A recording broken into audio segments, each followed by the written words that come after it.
बिस्मिल्लाहिर्रहमानिर्रहीम। अस्सलामुअलैकुम दोस्तों, उम्मीद करता हूँ आप सब लोग जहाँ होंगे खैरियत से होंगे और खुश होंगे। आज जो मैं आपके लिए टॉपिक लेकर आया हूँ वो है कैलकुलेशन ऑफ जॉगल लेंथ के जो हम लोग बार्स को जॉगल्स देते हैं तो उसकी जो लेंथ है वो किस तरह कैलकुलेट करते हैं। दूसरा, हुक लेंथ जो होती है इसको किस तरह कैलकुलेट करते हैं। और उसके साथ साथ हमने डिस्कस करना है कि 45 डिग्री का बैंड कहाँ यूज़ होता है, इसको किस तरह कैलकुलेट करते हैं। 90 डिग्री को, 135 डिग्री को और 180 डिग्री बैंड को भी साथ साथ हमने कैलकुलेट करना है। और ये यूज़ कहाँ कहाँ होते हैं तो इस वीडियो में हमने ये सब कुछ देखना है। तो ये वीडियो आपके लिए काफ़ी हेल्पफुल है तो इसको आखिर तक लाजमी देखिए। और अगर अभी तक आपने मेरे चैनल को सब्सक्राइब नहीं किया तो प्लीज़ मेरे चैनल को सब्सक्राइब कर दीजिए और साथ ही बेल आइकन को भी ऑन कर लीजिए ताकि जो आने वाली न्यू अपडेट्स हैं उनका नोटिफिकेशन आपको मिल सके। तो दोस्तों, सबसे पहले हम लोग डिस्कस करते हैं 45 डिग्री का जो बैंड होता है। तो जो 45 डिग्री का जो बैंड होता है इसे हम लोग 1D से कैलकुलेट करते हैं। यानी अब ये बैंड से मुराद क्या है कि ये भी मैं आपको थोड़ा सा बता दूं कि जब भी हम लोग बार्स को बेंड करते हैं तो जब बार बेंड होती है तो उसमें में इलोंगेशन आ जाती है, वो उसकी जो लेंथ है वो इंक्रीज़ हो जाती है। तो हमें बैंड के हिसाब से लेंथ को डिटेक्ट करना पड़ता है कि वो लेंथ जो हमारे पास इलोंगेशन की वजह से इंक्रीज़ हो गई है। तो जब 45 डिग्री का हम लोग बैंड देते हैं तो उसे हम लोग 1D से कैलकुलेट करते हैं। और ये यूज़ कहाँ होता है, ये हमारे पास जो होती हैं क्रैंक बार्स, वहाँ यूज़ होता है। क्रैंक बार्स लाइक के हम लोग बीम्स में भी प्रोवाइड करते हैं और स्लैब में भी प्रोवाइड करते हैं। तो ये हमारे पास 45 डिग्री में हम इसे प्रोवाइड करते हैं। और जब इसको हम लोग इस जो है इसको 1D से कैलकुलेट करते हैं। अब 1 तो हमारे पास एक कांस्टेंट जो है फैक्टर है और डी से मुराद क्या है, डाया ऑफ बार के जिस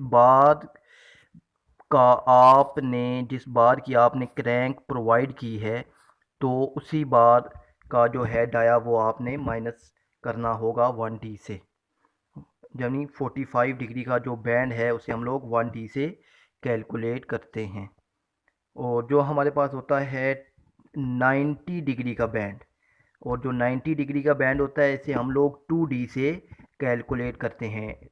2 जो है हमारे पास वही कांस्टेंट वैल्यू है और D हमारे पास क्या है, डाया ऑफ बार है। और ये मोस्टली यूज़ कहाँ होता है, स्टिरप्स में।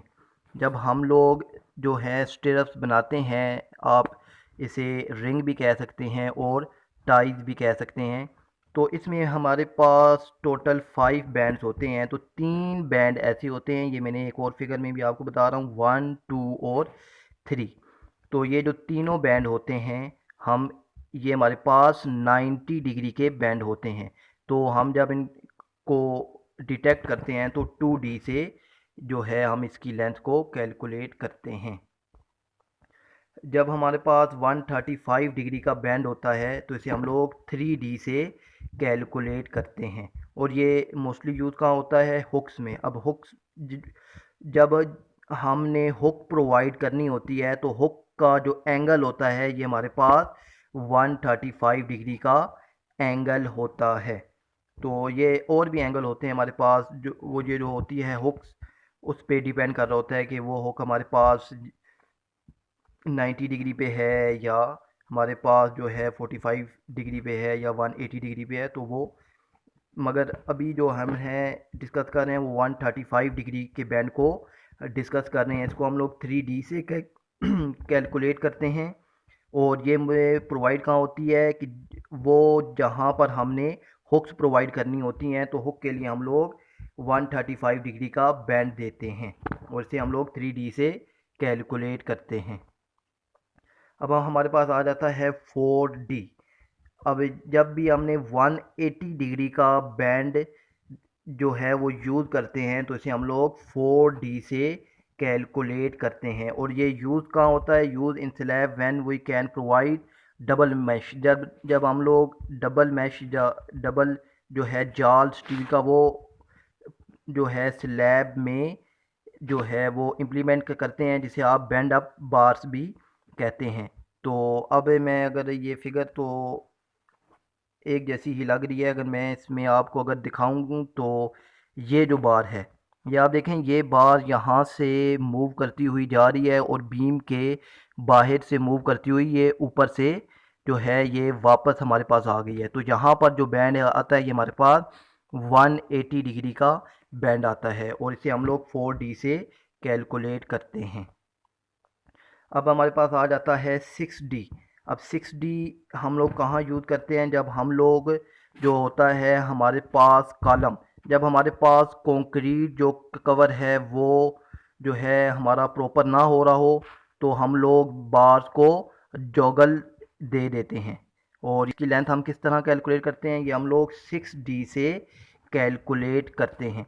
जब हमारे पास बार जो है वो 36 mm से इंक्रीज़ कर जाती है, तो हम या तो उसे जो है वेल्ड करते हैं या उसे फिर हम लोग कुछ जॉगल दे देते हैं। और जहाँ पर भी हमने जॉगल देना है और लैब प्रोवाइड करना है, तो हमारे पास जो होते हैं स्टिरप्स, उनका जो सेंटर टू सेंटर डिस्टेंस होता है वो हमारे पास कम होता है। तो जॉगल बार्स को हम लोग 6D से कैलकुलेट करते हैं। के बाद आता है हमारे पास 10D। अब ये जो है 10D, अब ये कहाँ यूज़ होता है, जब हमने ये जो होती हैं हमारे पास हुक्स होती हैं, ये आप देख सकते हैं हुक्स होती हैं। तो अब ये हुक हमने कितनी प्रोवाइड करनी है, तो अब इसकी लेंथ कितनी है, तो ये हम लोग 10D से कैलकुलेट करते हैं। डी से मुराद डाया ऑफ बार है।